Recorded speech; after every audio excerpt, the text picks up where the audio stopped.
Dubai Islamic Bank sees its highest ever net profit, and Wall Street rallies after U.S. banks inject $30 billion to rescue First Republic.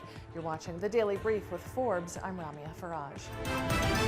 Dubai Islamic Bank, the largest Islamic bank in the UAE and the second largest Islamic bank in the world, saw net profit reach the highest in its history.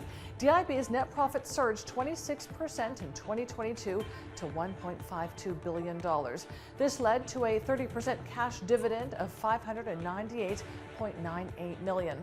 DIB officials say the progress mirrors the continued pace of growth across the UAE economy.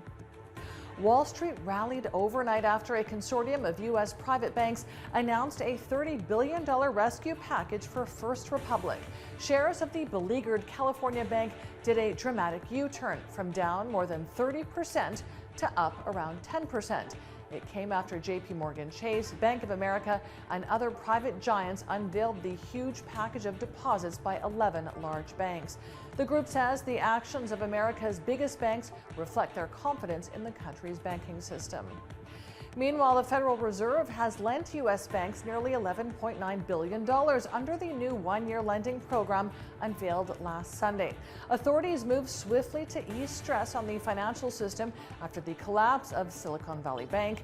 The Fed unveiled this scheme to prevent other banks from running into the liquidity issues that ultimately caused the collapse of SVB. The new liquidity facility made additional funding available to help assure banks can meet the needs of all of their depositors. Oman-based luxury fragrance brand Amouage saw record retail revenue of $203 million for 2022, reflecting strong global growth. The perfumery saw growth in the Middle East, Asia Pacific, and the Americas. While organic revenue growth stood at over 30%, e-commerce sales increased by 40%. Travel retail emerged as the brand's strongest performing channel, achieving 2.5-fold growth in 2022. SpaceX, Netflix, and Boeing are among the companies joining what's dubbed as the biggest ever U.S. business mission to Vietnam to discuss investment and sales opportunities there. More than 50 companies, including defense, pharmaceutical, and tech firms, will participate in the mission next week, organized by the U.S. ASEAN Business Council. It's a sign of rising interest in the global manufacturing hub, which is benefiting from a shift away from China amid Sino-U.S. trade friction.